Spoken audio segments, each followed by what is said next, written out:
तो अब तक हमने जो है executive powers of the president जो है उनको डिस्कस कर लिया है। अब हम डिस्कस करेंगे प्रेसिडेंट की वीटो पावर्स। एग्जीक्यूटिव और जो पार्टिंग पावर्स जो थी वो हमने एक साथ डिस्कस की थी, प्रेसिडेंट और गवर्नर की। अब हम डिस्कस करेंगे वीटो और जो आपकी लेजिस्लेटिव पावर्स जो है, ठीक है। तो लेजिस्लेशन में आपके कौन कौन आते हैं? लेजिस्लेशन में मैंने आपको स्टार्टिंग में बताया था कि जितने भी स्टेट लेजिस्लेटिव में कौन आते हैं, जितने भी आपके स्टेट के एमएलएस वगैरह होंगे वो आते हैं, और जो यूनियन आपकी लेजिस्लेटिव होगी, जितने भी यूनियन के एमपीज आते हैं वो सारे आपके यूनियन लेजिस्लेचर का पार्ट होते हैं, ठीक है।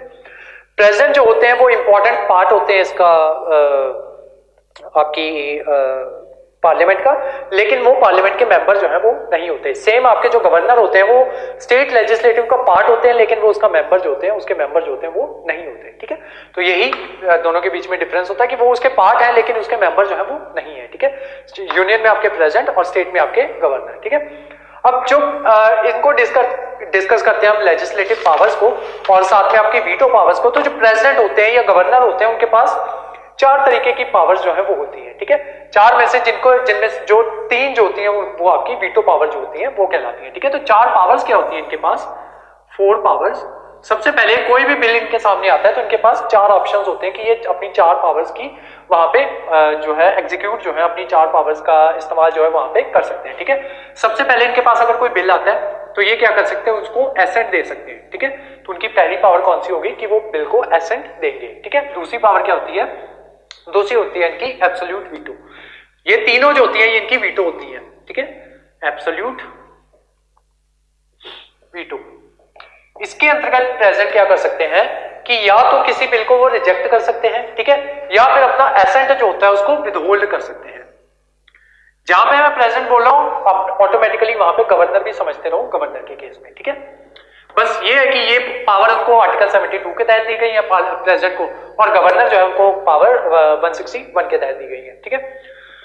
तो या तो वो अपना विदहोल्ड कर सकते हैं एसेंट, विदहोल्ड हिज एसेंट, ठीक है, या फिर वो क्या कर सकते हैं कि वो रिजेक्ट कर सकते हैं बिल को, कंप्लीटली रिजेक्ट ही कर सकते हैं कि मुझे जो बिल जो है वो पसंद नहीं आया, ठीक है।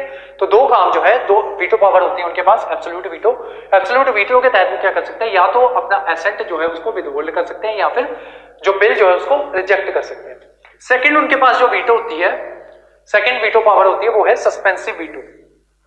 Suspensive veto. सस्पेंसिव वीटो में क्या होता है कि प्रेसिडेंट क्या करते हैं?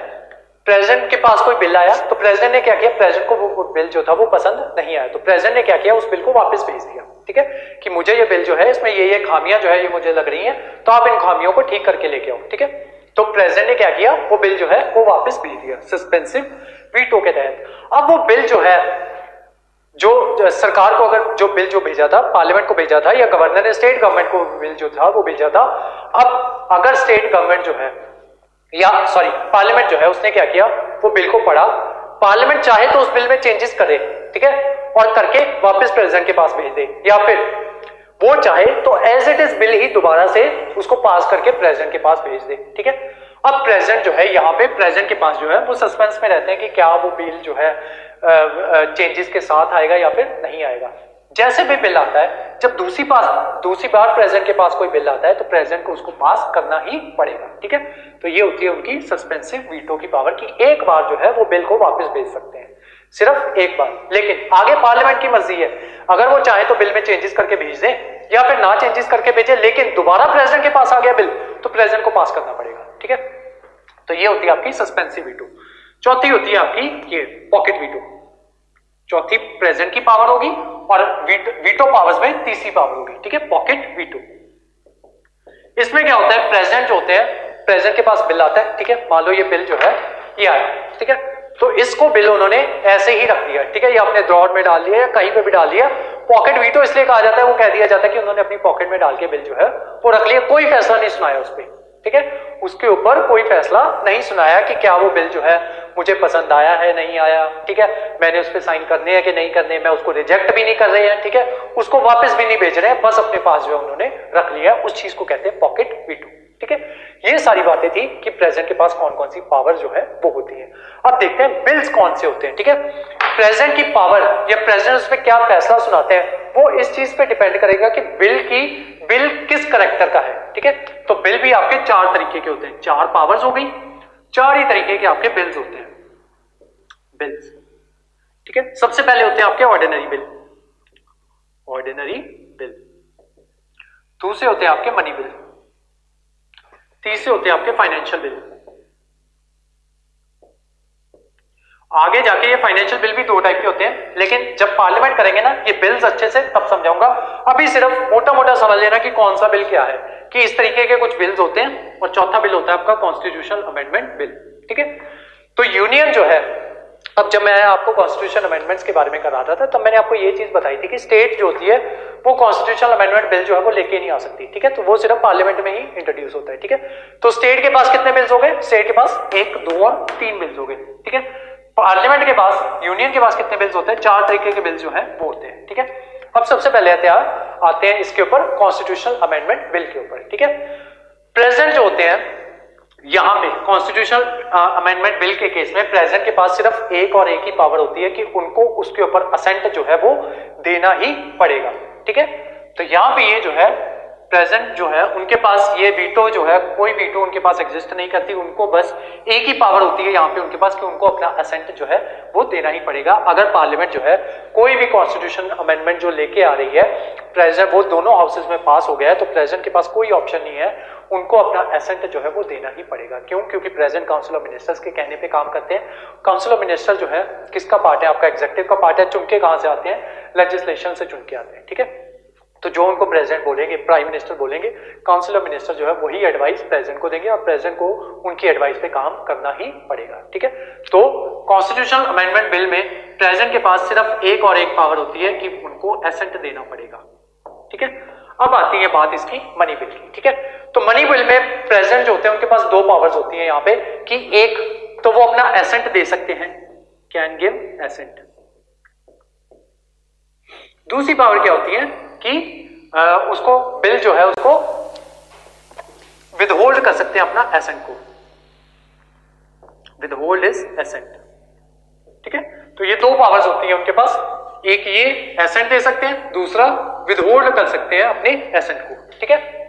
जनरली लेकिन कन्वेंशन जो है वो ये बनी होती है कि प्रेसिडेंट अपना एसेंट जो होता है वो दे ही देते हैं। उसके पीछे एक रीजन और भी है कि जब भी मनी बिल इंट्रोड्यूस किया जाता है ना, तो प्रेसिडेंट ही कहते हैं कि मनी बिल को इंट्रोड्यूस करो, ठीक है। और प्रेसिडेंट किसके कहने पे करते हैं? काउंसिल ऑफ मिनिस्टर प्रेसिडेंट को बोलती है कि सर हमें पैसे की जरूरत है, आप बोलिए कि मनी बिल को इंट्रोड्यूस किया जाए, ठीक है। मनी बिल इसलिए लाया जाता है कि आपका एक कंटिजेंसी फंड ऑफ इंडिया होता है, उसमें से पैसे अगर आपको निकालने हैं, ठीक है, कंटिजेंसी फंड में से अगर आपको पैसे निकालने हैं तो उसके लिए मनी बिल जो है वो लाना जरूरी है, ठीक है। वो पैसे निकालने के होते हैं, लोगों को तनख्वाह वगैरह देनी होती है या बजट वगैरह बनाना होता है, उस वजह से मनी बिल के थ्रू पैसे जो है वो निकलवाए जाते हैं, ठीक है। तो ये जो है प्रेसिडेंट जो है वो खुद कहते हैं कि मनी बिल इंट्रोड्यूस किया जाए। अब खुद ही कह के वो अपना ये जो है ऐसे तो नहीं करेंगे ना कि वो अपना एसेंट जो है उस पर नहीं दें, ठीक है। तो इस वजह से प्रेसिडेंट जनरली इस पे ऊपर अपना एसेंट जो है वो दे देते हैं। लेकिन प्रेसिडेंट को एक पावर और दी गई है, विदहोल्ड एसेंट, ठीक है। विदहोल्ड एसेंट का मतलब ये होता है कि मान लो क्या हुआ कि एक पुरानी सरकार थी, ठीक है, उनको पैसे की जरूरत थी, तो उन्होंने बोल दिया कि सर हमें जो है बजट बनाना है, तो आप क्या करो कि आप बिल जो है उसको इंट्रोड्यूस करवा दो, ठीक है। तो प्रेसिडेंट ने बोला कि ठीक है मनी बिल इंट्रोड्यूस करो। प्रेसिडेंट के कहने के ऊपर मनी बिल इंट्रोड्यूस हो गया। जब वो चल रहा था, चर्चा में चल रहा था, मीनवाइल सरकार जो थी वो गिर गई, ठीक है। अब जो नई सरकार आएगी, अब वो बिल जो है वो पास हो चुका है, प्रेसिडेंट के पास आ चुका है, ठीक है। जो नई सरकार होगी वो आएगी, वो सरकार प्रेसिडेंट को बोलेगी कि देखिए आप इस पे अपना एसेंट जो है उसको विदहोल्ड कर दो, ठीक है।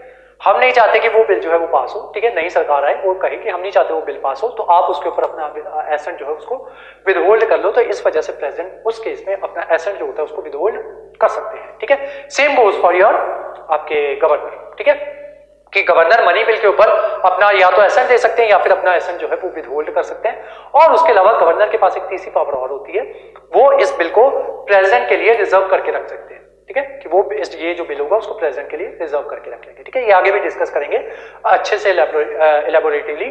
आर्टिकल 200 और 201 होता है आई थिंक इसमें, तो वो देखेंगे, ठीक है, वो इसी के तहत आता है। तो वो जब आएगा थोड़ी देर में आएगा तब डिस्कस करेंगे, ठीक है। तो यहाँ पे मनी बिल के रिगार्डिंग ये जो है आपका प्रेसिडेंट और जो आपके गवर्नर जो थे उनकी पावर्स बता दी। अब आते हैं इस पे ऑर्डिनरी बिल के ऊपर, ठीक है। तो ऑर्डिनरी और जो फाइनेंशियल बिल होता है, ऑर्डिनरी और फाइनेंशियल बिल इसके रिगार्ड में प्रेसिडेंट जो होते हैं उनके पास चारों पावर्स होती हैं, ठीक है, चारों पावर्स वो यूज कर सकते हैं। या तो चाहे तो अपना एसेंट ले सकते हैं, ठीक है, या अपना एसेंट विदहोल्ड कर सकते हैं, या उसको रिजेक्ट कर सकते हैं, ठीक है, या फिर उसको कह सकते हैं कि उसमें चेंजेस जो है वो करके लेके आओ, ठीक है। लेकिन अगर वो चेंजेस के साथ पास हो गए या बिना चेंजेस के पास के साथ ही प्रेसिडेंट के पास दोबारा आ गया तो प्रेसिडेंट को अपना एसेंट देना पड़ेगा, ठीक है। चौथा, वो पॉकेट वीटो का इस्तेमाल कर सकते हैं कि बिल पकड़ के अपनी जेब में रख सकते हैं, कोई भी फैसला नहीं सुनाएंगे उस पर, ठीक है। तो ये चार पावर जो है ऑर्डिनरी बिल और फाइनेंशियल बिल को लेके ये चार पावर जो होती है ये प्रेसिडेंट के पास होती है, ठीक है। अब इसी रिगार्ड में आते हैं स्टेट के लिए रिगार्डिंग, ठीक है। तो मैंने आपको बताया था ना कि इसी रिगार्डिंग में जो गवर्नर जो होते हैं उनके पास क्या क्या पावर्स होती है। तो गवर्नर जो होते हैं उनके पास भी सेम पावर्स होती हैं, लेकिन जो आपका जो होती है कई बार चौथी पावर गवर्नर के पास क्या होती है, इनके पास पॉकेट वीटो होती है, सस्पेंसिव होती है, एब्सोल्यूट होती है और एसेंट होता है, ठीक है। उसके अलावा गवर्नर के पास एक और पावर होती है इन बिल्स के रिगार्डिंग कि वो अगर चाहे तो प्रेसिडेंट के लिए होल्ड करके रख सकते हैं बिल को, ठीक है। प्रेसिडेंट के लिए बिल को जो है वो होल्ड करके रखा जा सकता है। अब प्रेसिडेंट जो है वो इन सब के ऊपर जो अपना एसेंट जो वो दे रहे थे या विदहोल्ड कर रहे थे तो वो किसके कहने के ऊपर कर रहे थे, आपकी ये जो है क्या कहते हैं इसको, काउंसिल ऑफ मिनिस्टर के कहने पे कर रहे थे। हमारी जो पार्लियामेंट है उसका ये कहना है कि जो हमारा जो कॉन्स्टिट्यूशन है उसका ये कहना है कि जो हमारी पार्लियामेंट है वो कभी भी काउंसिल ऑफ मिनिस्टर्स के बिना नहीं रह सकती, ठीक है। काउंसिल ऑफ मिनिस्टर जो है हमारी पार्लियामेंट में होंगे ही होंगे, ठीक है। वो इस वजह से कहा गया क्योंकि जो ये थी आपका ये क्या कहते हैं, जब हमारा कॉन्स्टिट्यूशन जब बनाया गया, ठीक है, तो उसमें यह कहा गया था कि जो हमारा पार्लियामेंट होगी वो कभी भी बिना काउंसिल ऑफ मिनिस्टर्स के नहीं हो सकती। इनफैक्ट जब न्यू इलेक्शंस भी होते हैं ना तब भी जो केयर टेकर जो काउंसिल ऑफ मिनिस्टर होती है वो रहती है, ठीक है। मान लो जैसे पिछली गवर्नमेंट थी मनमोहन सिंह की, ठीक है, तो जब मनमोहन सिंह की गवर्नमेंट थी, ठीक है, और जब वो सारे इलेक्शंस वगैरह हुए, ठीक है, और वो हार भी गए, ठीक है, जब हार गए उसके बाद मोदी सरकार आई, ठीक है। जब तक मोदी सरकार जो थी, जब तक मोदी को अपॉइंट नहीं किया गया प्रेसिडेंट के द्वारा, ठीक है, और उसके बाद तक मोदी ने अपनी काउंसिल ऑफ मिनिस्टर जो थी वो अपॉइंट नहीं की या प्रेसिडेंट को नहीं बोला कि ये बंदे जो है इनको मैं चाहता हूं, उस पॉइंट तक भी एक care taker council of minister जो है वो रहती है, ठीक है, ताकि प्रेसिडेंट जो है वो अपने डे टू डे डिसीजंस जो है या डे टू डे एडमिनिस्ट्रेशन जो है वो चला सके, ठीक है। जिस दिन दूसरी काउंसिल ऑफ मिनिस्टर अपॉइंट हो जाती है उसी दिन ये वाली काउंसिल ऑफ मिनिस्टर जो है ये अपना ऑफिस जो है वो छोड़ देती है, ठीक है। अदरवाइज ये हारने के बाद भी काउंसिल ऑफ मिनिस्टर में रहते हैं जब तक दूसरी काउंसिल ऑफ मिनिस्टर जो है वो नहीं आ जाती। क्यों? क्योंकि प्रेसिडेंट जो होते हैं वो काउंसिल ऑफ मिनिस्टर के बिना कोई भी फैसला जो है वो नहीं ले सकते, ठीक है। तो इस वजह से ये जो है council of minister state union की कभी भी ऑफिस से बाहर नहीं जाती, ठीक है, खत्म नहीं होती, ठीक है, जब तक दूसरी काउंसिल ऑफ मिनिस्टर ना आ जाए। लेकिन स्टेट की काउंसिल ऑफ मिनिस्टर जो है उसको डिसॉल्व किया जा सकता है, उसको सस्पेंड किया जा सकता है। जब मैंने आपको वो पानी वाली कहानी सुनाई थी कि ये जो है इनको एमएलएस मान लो, ठीक है, अब ये सस्पेंड हो गए, जब पी लिया था पानी मैंने आपको बताया था ये डिसॉल्व हो गए, ठीक है, वो सारी कहानी मैंने आपको बताई थी, ठीक है। तो जो आपकी ये जो होती है स्टेट जो होती है, स्टेट काउंसिल ऑफ मिनिस्टर्स के बिना हो सकती है, ठीक है। कब हो सकती है? जब प्रेसिडेंट रूल लगा हुआ हो, ठीक है, आर्टिकल 352 या 356, ठीक है, आर्टिकल 356। तो आर्टिकल 356 के तहत जब प्रेसिडेंट रूल जो है वो लगा होता है तब आपकी काउंसिल ऑफ मिनिस्टर जो है उसको डिसॉल्व कर दिया जाता है, सस्पेंड कर दिया जाता है। तो स्टेट में काउंसिल ऑफ मिनिस्टर उस पॉइंट पे नहीं होती। तो वो सारे फैसले जो लिए जाते हैं वो प्रेसिडेंट के द्वारा लिए जाते हैं और प्रेसिडेंट अपने से खुद से कोई भी फैसले नहीं लेते, वो काउंसिल ऑफ मिनिस्टर से पूछते हैं। कौन सी काउंसिल ऑफ मिनिस्टर? यूनियन की, ठीक है। तो जब गवर्नर ने प्रेसिडेंट को बोल दिया, प्रेसिडेंट के लिए कोई संभाल के रख लिया कि ये बिल जो है मैंने प्रेसिडेंट को दिखाना है, ठीक है, तो पांचवी पावर गवर्नर के पास कौन सी होगी? प्रेसिडेंट का विदहोल्ड, प्रेसिडेंट के लिए होल्ड करके रखने की, ठीक है। चार पावर्स गवर्नर के पास ये हैं, पांचवी पावर कौन सी है कि प्रेसिडेंट के लिए वो रख सकते हैं। अब इसमें प्रेसिडेंट के पास फिर उसके ऊपर प्रेसिडेंट जो है वो क्या करेंगे, ठीक है। उसके बाद प्रेसिडेंट के पास चार पावर्स होती हैं, ठीक है। प्रेसिडेंट चाहे तो उस बिल को एसेंट दे सकते हैं, ठीक है, या फिर अपना एसेंट जो है उसको विदहोल्ड कर सकते हैं, ठीक है, या फिर सेंड बैक कर सकते हैं रिकमेंडेशन के लिए कि सेंड बैक कर सकते हैं वो बिल को स्टेट के पास कि इस बिल को दोबारा से तैयार किया जाए, ठीक है। अगर स्टेट गवर्नमेंट उस बिल को दोबारा से एज इट इज ही पेश कर दे या उसके साथ पेश कर दे, प्रेसिडेंट के ने जो चेंजेस करने के लिए बोले थे, उसके बाद प्रेसिडेंट जो है अभी भी बाउंड नहीं है कि उसके ऊपर साइन जो है वो करेंगे, ठीक है, अगर वो बिल जो हो वो स्टेट का हो तो, ठीक है, स्टेट का बिल था, गवर्नर ने क्या किया, प्रेसिडेंट के लिए संभाल के रख लिया कि मैं इसके ऊपर जो है प्रेसिडेंट जो है, जो प्रेसिडेंट बोलेंगे वही फैसला इसके ऊपर सुनाया जाएगा। ठीक है, तो प्रेसिडेंट के पास 4 पावर्स हैं, एसेंट दे देंगे, विद होल्ड कर लेंगे एसेंट, तीसरा सेंड बैक कर देंगे रिकमेंडेशन के लिए। ठीक है, कि कुछ रिकमेंडेशन देंगे कि इन रिकमेंडेशंस को लेके आओ, फिर देखेंगे। ठीक है, अगर वो रिकमेंडेशन के साथ आता है या नहीं आता, उसके बाद भी प्रेसिडेंट जो है उसको जो है रिजेक्ट कर सकते हैं। ठीक है, तो यहाँ पे थोड़ी सी अलग पावर होती है प्रेसिडेंट के पास इन केसेस ऑफ स्टेट्स। कब, जब गवर्नर ने उनको बिल जो था वहां पे दिया था आपका, उसके लिए रिकंसिडरेशन के लिए प्रेसिडेंट ने जब बिल जो था वो दिया था। ठीक है, तो ये सारा आपका आता है, ये आता है आर्टिकल 200 के तहत। ठीक है, जो पावर्स होती हैं गवर्नर के पास, ठीक है, कि वो क्या क्या कर सकते हैं विद होल्ड इज एसेंट या वो सब, वो पावर्स होती हैं आपकी आर्टिकल 200 के तहत। और जो प्रेसिडेंट के पास पावर्स होती हैं वो होती हैं आर्टिकल 201 के तहत with respect to state bill, जो बिल स्टेट के द्वारा पास किया गया है या भेजा गया है। ठीक है, तो ये था आपके सारी लेजिस्लेटिव पावर्स। और मुझे चेक कर लेने दो कुछ लेजिस्लेटिव पावर जो है वो रही तो नहीं। यस, उसके अलावा प्रेसिडेंट जो है वो जो आपकी ये होती है पार्लियामेंट होती है, उसको समन करते हैं, प्रोरोग करते हैं। ठीक है, और उसके अलावा डिसॉल्व कर सकते हैं वो लोकसभा को, उसी के साथ साथ वो ज्वाइंट मीटिंग जो है, ज्वाइंट सिटिंग जो है उसको कॉल कर सकते हैं। ये सारी प्रेसिडेंट की लेजिस्लेटिव पावर्स जो है वो होती है। ठीक है, ये सारी चीजें क्या होती हैं, इनको हम जब पार्लियामेंट करेंगे ये सारी डेफिनेशन जो है वहां पे करवाऊंगा। ठीक है, कि समन का मतलब क्या होता है, समन का मतलब बेसिकली ये होता है कि हमारा जो कॉन्स्टिट्यूशन है उसमें ये कहा गया है कि जो 2 मीटिंग्स जो है हाउस की, ठीक है, उनके बीच में 6 महीने से ज्यादा का गैप जो है वो नहीं होना चाहिए। ठीक है, हाउस में मैंने आपको बताया ना 3 सिटिंग्स होती हैं, BMW, budget session, monsoon session और आपका विंटर सेशन। ठीक है, तो 3 सेशंस हमारे होते हैं। अदरवाइज जो हमारा कॉन्स्टिट्यूशन है उसमें ये मेंशन है, अब ये साल में कितने दिन होते हैं, महीने होते हैं 12। ठीक है, तो बेसिकली अगर उसको 3 से डिवाइड किया जाए तो आपका 4-4 महीने के बाद एक सेशन जो है वो आपका होता है। ठीक है, लेकिन हमारा कॉन्स्टिट्यूशन जो है उसमें ये मेंशन किया हुआ है कि 6 महीने से ज्यादा का गैप जो है 2 मीटिंग्स के बीच में वो नहीं होना चाहिए। ठीक है, तो ये जो है अब यहीं पे आते हैं, बात करते हैं समन की। ठीक है, तो समन का मतलब क्या होता है, जब आपका हाउस जो है मीटिंग वगैरह सारी खत्म हो जाती है तो उसके बाद जब नई हाउस का समन करना होता है तो वो प्रेसिडेंट के द्वारा किया जाता है। ठीक है, तो प्रेसिडेंट जो होते हैं वो हाउस को समन करते हैं। 2 जगहों पे प्रेसिडेंट जो है समन जरूर करते हैं, एक जब बजट सेशन होता है और जब पहला सेशन होता है, जब नई सरकार जीत के आती है तब भी प्रेसिडेंट ही इन्वाइट करते हैं। ठीक है, तो ये हो गया आपका समन। ऐसी प्रोरोग होता है, उसके अलावा लोकसभा जो है उसको डिसॉल्व कर सकते हैं। ठीक है, जब आपका वो क्या कहते हैं उसको, नो कॉन्फिडेंस मोशन जब पास होता है, ठीक है, तो उसको जो है लोकसभा जो होती है उसको डिसॉल्व कर दिया जाता है। उसके अलावा ज्वाइंट सिटिंग जो है उसका प्रावधान है, प्रेसिडेंट ही बुलाते हैं ज्वाइंट सिटिंग। ठीक है, ये उनकी लेजिस्लेटिव पावर है। ज्वाइंट सिटिंग तब बुलाई जाती है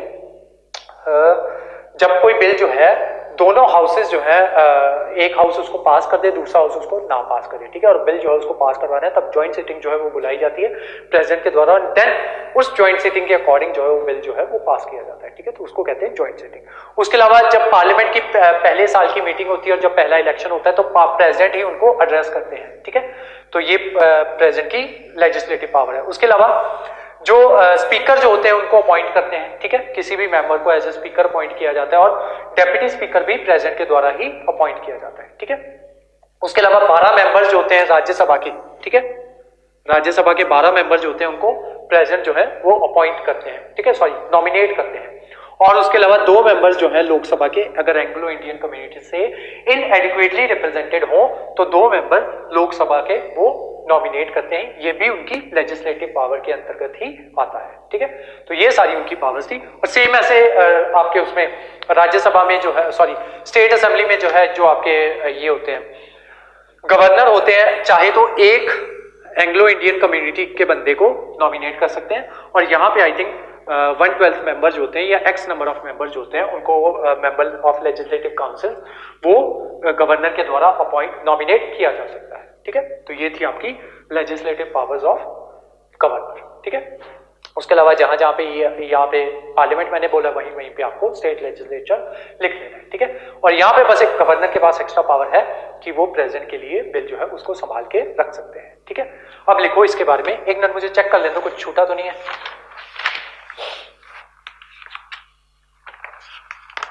नहीं, और लिखना स्टार्ट करो। जो नेक्स्ट होगा उसमें हम डिस्कस करेंगे discretionary powers of president and governor. ठीक है, तो लिखो इसको।